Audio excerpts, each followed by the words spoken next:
Muy buenos días. En este domingo 25 de febrero del 2024, domingo segundo de Cuaresma, reflexionamos del Evangelio de San Marcos, capítulo 9, versículos 2 al 10. En aquel tiempo Jesús tomó consigo a Pedro, Santiago y Juan y los llevó a ellos solos, aparte, a un monte alto, y se transfiguró delante de ellos, y sus vestidos se volvieron resplandecientes, muy blancos, tanto que ningún batanero en la tierra sería capaz de blanquearlos de ese modo. Se les aparecieron Elías y Moisés y conversaban con Jesús. Toma la palabra Pedro y dice a Jesús: Rabí, bueno es estarnos aquí. Vamos a hacer 3 tiendas, una para ti, otra para Moisés y otra para Elías. Pues no sabía qué responder, ya que estaban atemorizados. Entonces se formó una nube que les cubrió con su sombra, y vino una voz desde la nube: Este es mi Hijo amado, escuchadle. Y de pronto, mirando en derredor, ya no vieron a nadie más que a Jesús solo con ellos. Y cuando bajaban del monte, les ordenó que nadie contase lo que habían visto hasta que el Hijo del Hombre resucitara de entre los muertos. Palabra del Señor.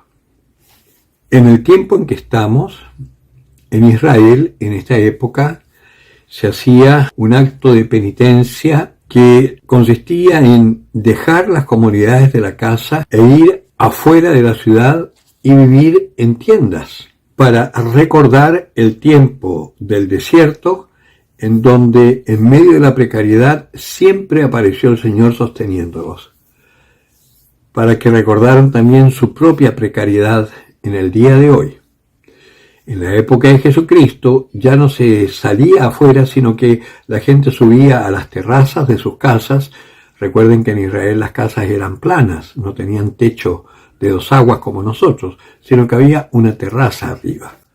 Y ahí hacían una especie de enramada y vivían esta semana de penitencia.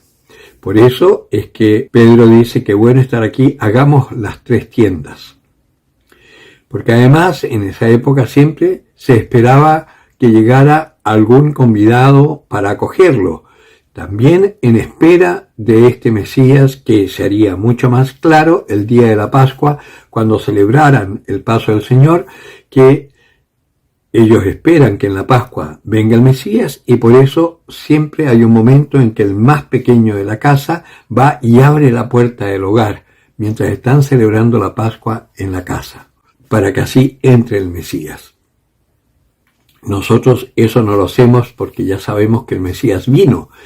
Ellos aún no se dan cuenta que Jesucristo es el Mesías, pero llegará un momento en que lo reconocerán en su segunda venida para nosotros, que será la venida para ellos, y en donde tanto judíos como cristianos llegaremos a ser un solo rebaño con un solo pastor, como está profetizado.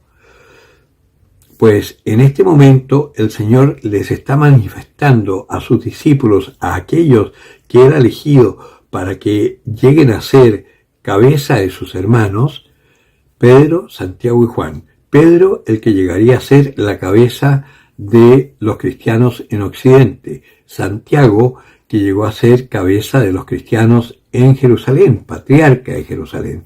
Y Juan, que era el discípulo más amado, que es el que siempre nos está representando a todos los que, habiendo conocido al Señor y adhiriéndonos a su enseñanza, llegamos a ser cristianos, aunque no seamos de raza judía. Por eso somos el nuevo pueblo de Israel, enraizado o injertados en el tronco principal que son los judíos. Por eso nosotros tenemos que aprender a amarlos, porque gracias a ellos es que tenemos la salvación. Y por eso es que el mundo siempre ha perseguido a Israel. Hay una cosa curiosa en estos tiempos, que me lo comentaba un hermano que es historiador y que está muy metido en toda la problemática contemporánea de Israel, Hamas y todo el Islam en el mundo entero. La invasión silenciosa que se llama, porque en Europa prácticamente están empezando a dominar todos los estamentos políticos los musulmanes, lo que significa que muy pronto también estarán dominando todos los estamentos religiosos, porque ellos sí son fanáticos. Pues me comentaba este hermano que los judíos toda la vida han estado siendo perseguidos, desde el comienzo de los tiempos, desde el comienzo del pueblo, siempre han estado perseguidos. Y hay una cosa curiosa, ellos nunca han iniciado una guerra, pero sí han sabido defenderse y han ganado, porque Dios aún hoy está con ellos. Y esta última agresión de todos estos palestinos extremistas, que ni siquiera los palestinos quieren, porque jamás no representa al pueblo palestino. Todo este ataque que han hecho, ¿qué es lo que hace Israel? Se defiende, y se defiende destructivamente. El día en que conozcan al Mesías, aprenderán a morir por los enemigos. ¿Qué es lo que tenemos que hacer nosotros como cristianos? La forma de defendernos nosotros es dejándonos matar, bendiciendo al que nos persigue, haciendo el bien al que nos odia, hablando bien de aquel que habla mal de nosotros, porque estamos llamados a ser testigos del amor de Dios a la humanidad. Que este tiempo de Cuaresma entonces sea para nosotros un tiempo también de transfiguración, que nuestro corazón se vuelva blanco, limpio, libre de todas las cadenas que nos atenazan y que el Señor empiece a reinar en nosotros, para que así aparezca Dios, aparezca Cristo en medio de todos sus hermanos. Y una pequeña aclaración. Van varios hermanos que me siguen en el canal que me piden hablar personalmente alguna situación. Bueno, yo he contestado a quienes me lo han pedido, yo les digo que me manden un correo y yo les contestaré en la medida que pueda. Pero, honestamente, yo no sirvo para hacer dirección espiritual. No es esa mi misión. Por consiguiente, el Señor no me da el carisma para eso. Tenemos que pensar que cada cual tiene un carisma que el Señor le ha dado para poder ejercer su misión. Y yo como sacerdote no tengo el carisma de dirección espiritual abierto. Dentro del seminario sí he sido director espiritual para los seminaristas, pero es una dirección particular, que es orientarlos a su vocación. Pero más no.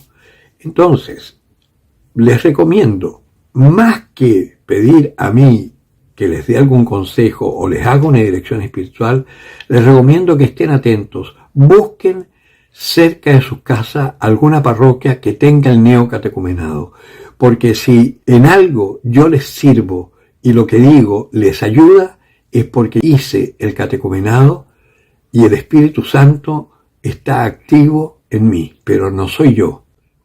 Y ustedes, cualquiera de ustedes, si hacen el catecumenado, van a recibir la instrucción que recibieron los apóstoles de parte de Jesús y que hizo que todos ellos fueran santos, capaces incluso de dar su vida por el Evangelio. Y les aseguro que ahí sí, el Espíritu Santo les iluminará vuestra vida y cualquier conflicto que puedan tener o cualquier cosa difícil por la que pasen, el Espíritu Santo les enseñará cómo solucionarlo y cómo pasar por encima de todos ellos para vivir libremente. No hay mejor director espiritual que el Espíritu Santo que está con nosotros hoy, porque así lo quiso el Señor. Entonces, busquen cerca de ustedes una parroquia que tenga la pastoral del neocatecumenado. Y ahí tendrán dirección espiritual directamente con el Señor. El que tenga oídos para oír, que oiga.